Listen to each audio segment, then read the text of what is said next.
আরজিকর? হ্যাঁ, আর্যগর থেকে বেরোবো। হ্যাঁ, তো বলো এবার। বলছি ওটা হয়েছে কি বলতো, ও 2টো অব্দি পেশেন্ট দেখেছে, ঠিক আছে। রাত্রি পেশেন্ট 2টো? রাত্রি 2টো, ঠিক আছে। আচ্ছা। 2টো অব্দি পেশেন্ট ডেকেছে, দেখে রুমে এসে অনলাইনে অর্ডার করে 4জন বন্ধু মিলে খেয়েছে, ডিনার করেছে। হুম করে ও খুব টায়ার্ড ছিল, যেহেতু 36 ঘন্টা ডিউটি ছিল, হুম টায়ার্ড ছিল। ও কি করেছে, ওই সেমিনার রুমে গিয়ে হুম শুয়ে পড়েছে একটা রেড কালারের ব্ল্যাঙ্কেট ঢাকা দিয়ে। হুম। কিন্তু তারপরে মানে সেমিনার রুমে এমনি কি তোমাদের ওরকম সেমিনার রুমে টুমে ঘুমানো হয়? মানে আমি যদিও কোনো আইডিয়া নেই, ওই জন্য জিজ্ঞেস করছি। না, এবার একটা রেসিডেন্টের ডক্টর রুমস থাকেই, আচ্ছা। বুঝতে পেরেছিস, তারপরেও সেমিনার থাকে। এবার হুম। সেমিনারে একটা বেড থাকে, আর আচ্ছা ডক্টরস রুমে 2টো 3টে যেরকম বড় ঘর হবে সেরকম বেড পাতা থাকে। আচ্ছা আচ্ছা। মেনলি ডক্টরস রুমে শোয়ার কথা, ঠিক আছে। হুম হয়েছিল কি, ওকে বডিটা পাওয়া গেছে সেমিনার রুমে, হুম কিন্তু ঘুমাচ্ছিল ডক্টরস রুমে। যে রুমটা তোর এখন ভাঙা হয়েছে, দেখেছিস রুমটা ভেঙেছে, হুম হুম হুম হুম, একটা ভিডিও ঠিক দেখছিলাম। বাথরুমের পাশেই, হুম ঠিক আছে। মানে বাথরুমটাকে অজুহাত দিয়ে হুম ওই রুমের দেয়ালটা ভেঙে দিয়েছে। অ্যাকচুয়াল কাণ্ডটা ঘটেছে তোর ইয়েতে, ওই রুমটার ভেতরে, ডক্টর রুমে? ডক্টরস রুমে। ডক্টরস রুমে ঘটনাটা ঘটেছে, ওই বডিটাকে তো ডক্টর ধস্তাধস্তি। রুমে ওই দিন আর কেউ ছিল না, খালি মানে অনলি ওই দিকটাই ঘুমাচ্ছিল? হ্যাঁ, এবার তোকে আমি বলি, অন কলে নিশ্চয়ই একজন থাকবে না, না। ওরা জুনিয়র সিনিয়র মিলে থাকে। এমনকি থার্ড ইয়ার একজন থাকবে, সেকেন্ড ইয়ার একজন থাকবে, হুম প্লাস ফার্স্ট ইয়ারের ইন্টার্নশিপরা যারা থাকে তারা ইন্টার্নরা থাকে। হুম আর চেস্ট এমন একটা ওয়ার্ড হচ্ছে, কোভিড এর পর থেকে প্রায় হামেশাই সবার শ্বাসকষ্ট হচ্ছে, মানে আসছে মানে শ্বাসকষ্ট হচ্ছে। হুম আর চেস্ট ওয়ার্ড আর চেস্ট মেডিসিন দুটোই হুম পাশাপাশি ওয়ার্ড, হুম ঠিক আছে। হুম। তো কেউ কি শুনতে পায়নি? কেউ শুনতে পায়নি। ওটাই তো আমি ওই দিনকে ওটাই ভাবছিলাম এবার যে। দেখ, ধস্তাধস্তি করাতে একটা নিশ্চয়ই চিৎকার হয়, একটা ভাইলেন্ট হয়, হুম হুম বুঝতে পেরেছিস। হুম তারপরে আবার কি, যে 4জন ওর সাথে খেয়েছে তারা কোথায়, তারা কেন মিডিয়ার সামনে আসছে না? হুম। তাই ঠিকই তো, তো। তারা কেন আসছে না? তোমার ওই দিন ডিউটি ছিল না রাতে? ওই দিনকে আমি নাইটে ডিউটি করছিলাম, আচ্ছা। আমি নাইটে ডিউটি করে এসেছি, আমার লাস্ট নাইট ছিল। তো হুম আমার তো 3 দিন নাইট থাকে, তিন হুম দিন নাইট থাকার পর লাস্ট নাইট ছিল, লাস্ট নাইটের পর বুধবার আমার লাস্ট নাইট, বুধবার রাতে ঘটনাটা ঘটেছে। হুম আমি বাড়িতে এসেছি, রীতিমতো বাড়িতে এসে শুয়ে পড়েছি। 3টের সময় আমার কাছে ফোন এসছে যে সবাইকে ডেকে পাঠিয়েছে, ইমিডিয়েট আয়। হুম। তখন গিয়ে দেখি আরজিকরে এই অবস্থা, পুরো গোটা হাসপাতালকে ডেকে পাঠিয়েছিল। গিয়ে দেখি পুলিশ ছয়লা, মানে। আর ওকে যেভাবে, আমি তো বডিটা দেখেছি রে, মানে আমাদের এখনো পর্যন্ত চোখ থেকে নামছে না। রীতিমতো মনে হচ্ছে মেয়েটা যেন আমাদের পাশে পাশে ঘুরছে, একদম এরকম, মানে মানে অদৃশ্যমান, মানে আমরা এরকম ভাবতে পারছি না যে এরকম ভূত থাকে বা একটা স্পিরিট থাকে বা কিছু। এখন আমরা বুঝতে পারছি না, ওর আত্মাটা এখনো ঘুরছে আমাদের আশেপাশে। দেখ, ও আমার তলাটায় না, কিন্তু ওর থেকে ও থাকে 4তলায়, 4তলায় ঘটনাটা ঘটেছে, ঠিক 2টো ফ্লোর নিচেই আমি থাকি, আমার আচ্ছা। রুমটা, ঠিক আছে। কিন্তু তাও আতঙ্কে আমরা মানে একদম স্তব্ধ হয়ে গেছে আরজিকরটা। কিন্তু ব্যাপারটা হচ্ছে, তাহলে ডক্টর রুম থেকে ওকে সেমিনার রুমে নিয়ে যাওয়া হয়েছে? হ্যাঁ, অবশ্যই নিয়ে যাওয়া হয়েছে। এবার দেখ, নিয়ে যাওয়া হয়েছে, ওকে যেভাবে মারা হয়েছে এটা একার পক্ষে সম্ভব অসম্ভব, না দিস একদম। Is a impossible. পুরোপুরি গ্যাং রেপ, গ্যাং রেপ ছাড়া কোনো কিছু নয়। আর শুধুমাত্র রেপ নয়, রেপ হলো, করলো, ছেড়ে দিল, ঠিক আছে, ওকে রীতিমতো মার্ডার করেছে। মানে মানে হিসেব মতো যা বুঝছি, মানে তোমার কথাতে, হ্যাঁ, ওটা হচ্ছে ওর ওই বন্ধু বান্ধব মেবি ইয়েস, জড়িত। এক্স্যাক্টলি। হয় ওর বন্ধু বান্ধব কেউ, ঠিক আছে, মানে 4জনের মধ্যে কেউ, আইদার ওকে এমন কিছু করতে বলে। দেখ, বড় বড় কোম্পানিতেও তো এরকম হয়, মানে হুম হয় তুমি আমার সাথে কম্প্রোমাইজ হুম করো, নয় হুম তুমি হুম চাকরি হুম ছেড়ে চলে হুম যাও, হুম হুম হয় তো। হুম হুম এখানেও সেরকম কিছু একটা হয়েছে। যাকে যে ক্রাইম করেছে সেও কিন্তু নর্মাল ডক্টর নয়, কিন্তু সেও একটা ভালো পোস্টে র্যাঙ্ক করছে, বুঝতে পেরেছিস। তবেই কিন্তু পুরো ব্যাপারটাকে হসপিটাল চেপে যেতে চাইছে, পুরো ব্যাপারটাকে। তাহলে এই সিভিক যে, ও কোথা থেকে আসছে? এবার তোকে আমি বলি ওটা কোথা থেকে আসছে। আমাদের প্রিন্সিপাল চেঞ্জ হয়ে গেছে, ডেপুটি সুপার চেঞ্জ হুম হয়ে গেছে, তারপরে আমাদের ওই অ্যাসিস্ট্যান্ট সুপার চেঞ্জ, সব চেঞ্জ হয়ে গেছে। হুম তারপরে যে ওয়ার্ডের ডাক্তাররা ছিল, সিস্টাররা ছিল, ওয়ার্ড বয়রা ছিল, মাসিরা ছিল, সবাইকে ডেকে এখন সাসপেন্ড করা হয়েছে। তারা কোথাও যেতে পারবে না, রোজ গিয়ে কোর্টে গিয়ে দেখা করছে। আজকেও কোর্টে গেছিল সবাই। হুম তারপরে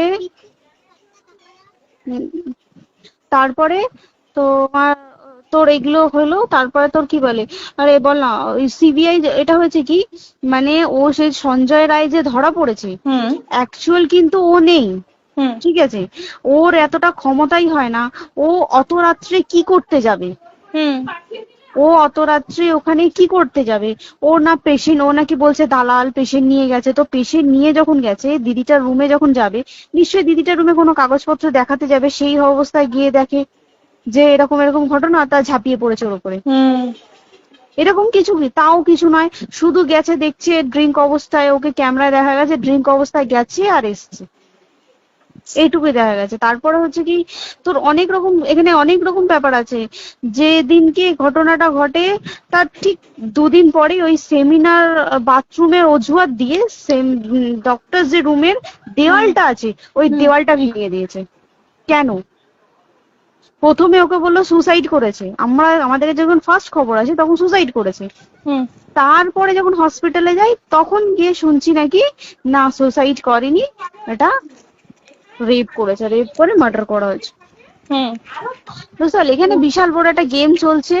আর যে ওর উপর কি রাগ ছিল মানে? হ্যাঁ হ্যাঁ হ্যাঁ হ্যাঁ হ্যাঁ হ্যাঁ, একদম আমি তোকে কি বললাম, শোন, তুই যদি কারোর সাথে কম্প্রোমাইজ করি তাহলে তোর পোস্ট বাড়বে, হুম হুম তুই হুম কারোর সাথে কম্প্রোমাইজ করবি না, তোকে মার্ডার করে দেবে। মানে মানে ওরকম টাইপের কিছু বলছো তো? এরকমই টাইপের কিছু একটা ছিল। আইদার খুব রাফ, মানে খুব রাগ, খুব মানে খুব ওর উপরে খুব ফ্রাস্ট্রেশন ছিল, যারই ছিল খুব ফ্রাস্ট্রেশন ছিল। শুধু ওকে মারিনি রে, রীতিমতো মার্ডার করেছে। ওর যে ক্ল্যাচারটা ছিল, ওর আমি ইউরিন, শুনেছি এটা। ওর ইউরিনের রাস্তায় ক্ল্যাচারটা ঢুকিয়ে দিয়েছে, তুই জানিস? মানে কি বলবো, মানে ওকে দেখা যাচ্ছে না, আমরা তো দেখেছি নিজের চোখে, ওকে দেখা যাচ্ছে না। মানে একটা ব্লিড, মৃত্যু কতটা, মানে এই তো মানে প্রচন্ড কষ্ট পেয়ে একটা মেয়ে মারা গেল। আর ওর যে গলাটা চেপে ধরেছে, ওর ওই চেপে ধরাতে মানে এতটাই জোরে চেপে ধরেছে যে ওর চোখ ফেটে রক্ত বেরিয়েছে। বুঝতে পেরেছিস? মানে মানে কি বলতো, যদি ধরা পড়ে না, উচিত মানে যারা এটার সঙ্গে দায়ী না, আর এই যে সিবিআইটা হয়েছে, সিবিআইটা একমাত্র আমাদের জোরেতেই সিবিআইটা এসছে। মানে আমরা ওই সঞ্জয় রায় একার পক্ষে সম্ভব না এইসব। তারপরে পোস্টমর্টম রিপোর্টে তুই জানিস ওই আমাদের ভাজাইনা থেকে 150 গ্রাম স্পাম বেরিয়েছে। পোস্টমর্টম রিপোর্ট 150 গ্রাম স্পাম, মানে বুঝতে পারছিস? Not a calculated, minimum minimum কম করে 6 থেকে 7 জন করেছে ওকে রেপ। ছি ছি ছি। ওই জন্যই তো আমরা এতটা বেশি ভাইলেন্ট হয়ে গেছি, বুঝতে পেরেছিস? আর তারপরে আমাদের দেখো, একটা মেয়ে তার কাজের জায়গাতেই ছিল, এমনটা নয় যে রাস্তাঘাটে কোনো বিপদ, তার কাজের জায়গাতেই সেফ নয়। শোন, দেখ, বড় বড় কোম্পানিতে কি হয়, রুমের ভেতরে এগুলো হয়, মানে ধর রুমের ভেতরে হলো, যেমন কল সেন্টারে হয়, নাইট শিফটে হয়, এইগুলো একসেপ্টেবল। বাট হসপিটাল হচ্ছে এমন একটা এরিয়া, মতো একটা, হ্যাঁ, আরজিকর বলে না, যে কোনো হাসপাতালে কেউ যদি স্ব ইচ্ছায় কারোর সাথে রিলেশনশিপে গিয়ে করতে চায় সেটা আলাদা জিনিস, কিন্তু ঠিক আছে, কিন্তু কেউ কারো বিরুদ্ধে এইভাবে করতে পারে না রে। তুই জানিস না, মানে ওয়ার্ডে দেখ, কম বেশি আমরা সবাই ঘুমাই, কম বেশি আমরা সবাই জেগে থাকি, জেগে তো থাকি, তাতে কি কেউ শুনতে পায়নি? তার কি একদম ভায়োলেন্স ছিল না? যদি কেউ না শুনতে পারে তাহলে ওর খাবারে কেউ কিছু মিশিয়েছিল, তাই কি না? সেটাও পোস্টমর্টম রিপোর্টে মানে লিক করছে না যে কেন খাবার ও তো খাবারটা খেয়েছিল, সেটা তো নিশ্চয়ই পেটেই ছিল, পেট থেকে তো বমি করে বের করে দেন, সেটা তো ফরেনসিক রিপোর্টে কিছু বলবে। আর তুই জানিস না, দেনার দেন, মানে ধর পোস্টমর্টম রিপোর্ট আসতে 3 দিন সময় লাগে।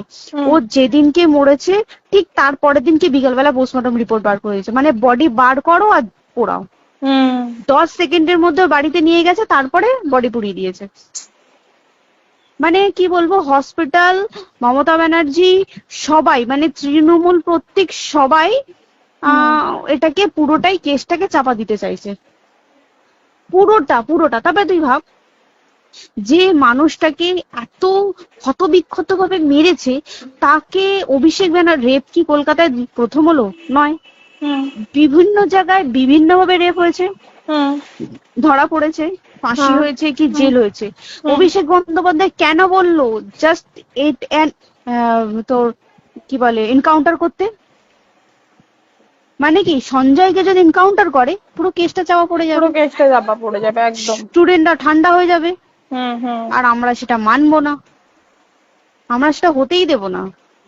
তাতে যদি চাকরি মানে আরজিকরটাকে সিল করতে হয় তাতেও আমরা রাজি আছি, সিল করে দেওয়া হোক আরজিকর, সিল করে দেবে মনে হচ্ছে যদি ঠিকঠাক ভাবে। এবার ওই জন্য আমাদের দাবিতে সিবিআই এসছে। এবার তুই একটা কথা বল, যখন দেখতে পাচ্ছে মমতা ব্যানার্জি যে কলকাতা পুলিশ আমাদের জন্য কিছু করতে পারছে না, আমরা কিছু মানতে পারছি না, 7 দিন ধরে বার করতে পারছে না, তাহলে সেটা 2-3 দিনের মধ্যে কেন হ্যান্ড ওভার করে দিল না?